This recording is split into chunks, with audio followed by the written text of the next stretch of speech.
अस्सलाम वालेकुम स्टूडेंट्स। आज हम पेपर पैटर्न और पेपर को डिस्कस करने का तरीका जो है वो जानेंगे। सबसे पहले हम देखते हैं कि हमारे पास बोर्ड के क्वेश्चन का पैटर्न क्या होता है। हमारा क्वेश्चन पेपर क्वेश्चन नंबर 1 जो कि एमसीक्यूज के साथ रिलेटेड होता है। इसमें 17 एमसीक्यूज आते हैं और उन एमसीक्यूज में 2 या 3 एमसीक्यूज जो है वो लाजमन कॉन्सेप्चुअल होते हैं। बाकी के एमसीक्यूज की तरतीब कुछ इस तरह से होती है कि हमारे पास कुछ एमसीक्यूज एक्सरसाइज के शॉर्ट आंसर से भी बन जाते हैं, कुछ एमसीक्यूज बेटे हमारे पास जो स्टेटमेंट्स होती हैं उनमें से बनते हैं, और कुछ एमसीक्यूज हमारे एंड रिजल्ट में से बनते हैं, और कुछ एमसीक्यूज जो होते हैं ये फार्मूला बेस्ड होते हैं कि जो आप डेरिवेशन के नतीजे में किसी भी आर्टिकल के फार्मूला को ड्राइव करते हैं उसके रिलेटिव उसमें से एमसीक्यूज बनाए जा सकते हैं। तो ये हमारे पास कुछ कैटेगरी है और उनमें से सबसे जो मुश्किल पार्ट है वो कॉन्सेप्चुअल एमसीक्यूज का है। कॉन्सेप्चुअल एमसीक्यूज को डिस्कस करते हैं तो हमारे लिए जो स्टूडेंट्स के लिए सबसे ज्यादा डिफिकल्ट पार्ट कंसिडर किया जाता है एमसीक्यूज के अंदर वो ही कॉन्सेप्चुअल क्वेश्चंस होते हैं, और ये बोर्ड के अंदर 1-2 जो है वो अब लाजमन आता है। अब इस चीज को हमने डील किस तरह से करना है, इस चीज को बेटे इसी तरह डील करना है जैसे एक बैट्समैन एक फास्ट बॉलर या स्पिन बॉलर जो है उसकी टेक्निक को समझते हुए उस तरह से प्रैक्टिस जो है वो बार बार उसी तरह की बॉल्स की करता है, तो वो प्रैक्टिस जो है उसको मैच के अंदर बहुत सारी आसानियां पैदा कर देती है। तो हमारे पास भी सिर्फ एक ही कुलिया है कि हम ऐसे एमसीक्यूज जो कॉन्सेप्चुअल्स हों उनको टीचर से डिस्कस करें और बार बार उनकी प्रैक्टिस करें, तो it make much easier in board paper. अब एक ही स्टेटमेंट को बार बार रीड आउट करें। जब आप स्टेटमेंट को बार बार रीड आउट करेंगे तो वो चीज आपके जहन में बैठ जाएगी अच्छी तरीके से, फिर हमें उस चीज को हल करना जो है वो आसान हो जाएगा। फिर क्वेश्चन नंबर 2 की तरफ चलते हैं जो सब्जेक्टिव पार्ट का है। It is related to short answer portion, और क्वेश्चन नंबर 2 और क्वेश्चन नंबर 3 क्वेश्चन नंबर 4 ये 3 क्वेश्चन जो है ये शॉर्ट आंसर पोर्शन के रिलेटेड है। क्वेश्चन नंबर 2 के अंदर टोटल हमारे पास 12 क्वेश्चंस होते हैं जिनको हमने जिनमें से हमने जो है वो 8 या 9 क्वेश्चन जो है वो करने होते हैं। 8 क्वेश्चन जो है वो बोर्ड की तरफ से रिकमेंडेड है कि आपने करने हैं। 9 या 10 तक जो है वो आप उसको कर सकते हैं। कुछ इजाफी क्वेश्चन लाजमी किया करें ताकि अगर कोई रॉन्ग हो जाए तो वो आपको एडिशनल मार्क्स जो है उधर से मिलकर वो आपका कंपनसेट हो जाए। क्वेश्चन नंबर 3 के अंदर भी आपने 12 में से 8 क्वेश्चन करने। क्वेश्चन नंबर 4 जो कि शॉर्ट आंसर का ही पोर्शन है उसमें बेटे आपने 6 क्वेश्चन आउट ऑफ 9 करने हैं। तो इस तरीके से आपके टोटल 44 मार्क्स के 22 क्वेश्चन जो है वो बन जाएंगे। शॉर्ट आंसर क्वेश्चन को सॉल्व करने के लिए जो बेस्ट वे है, you must take the professional view of that question.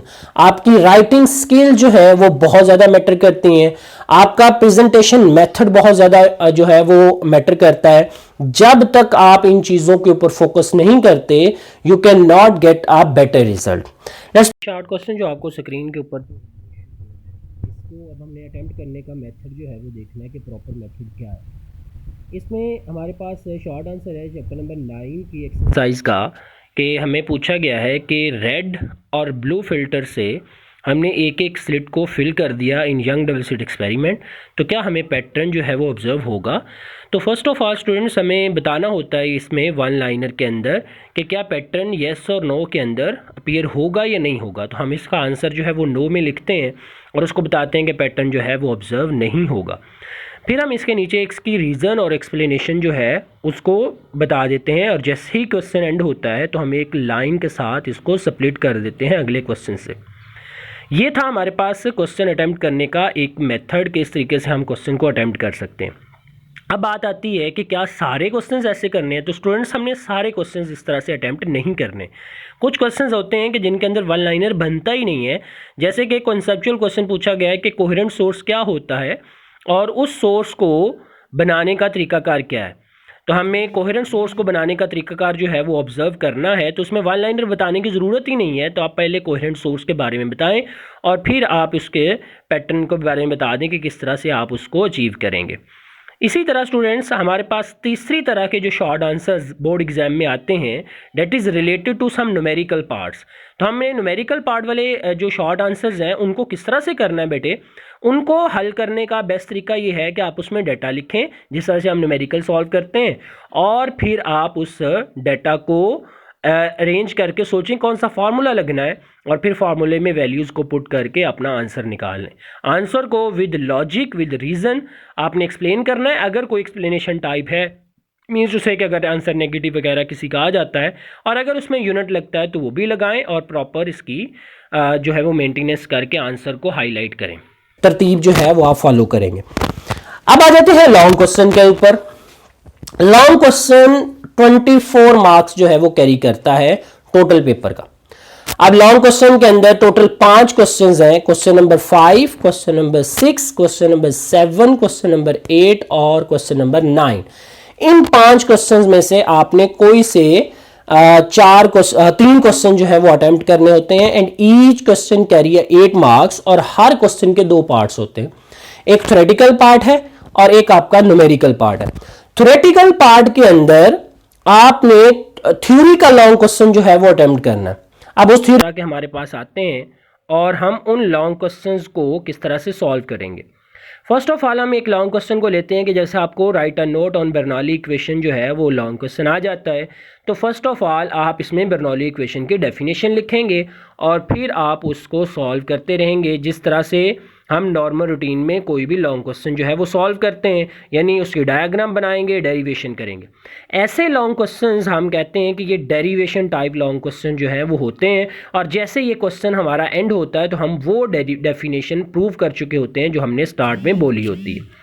अब हमारे पास दूसरी तरह के जो लॉन्ग क्वेश्चन बेटे आते हैं वो हमारे पास एक्सप्लेनेशन टाइप लॉन्ग क्वेश्चन जो है वो आ जाते हैं। फ़र्ज़ करें कि आपको किसी चीज़ के बारे में एक्सप्लेन करना है, write a note on beats, तो ये सारे का सारा आप थ्योरेटिकल क्वेश्चन है, तो आपने थ्योरी जो है उसकी लिखनी है, तो इसको थ्योरेटिकली आपने एक्सप्लेन करना है। अब इसमें हमें डेफिनेशन और एक्सप्लेनेशन पर जाना होगा और एक्सप्लेन कर देना है उसके ईच एंड एवरी कंटेंट को।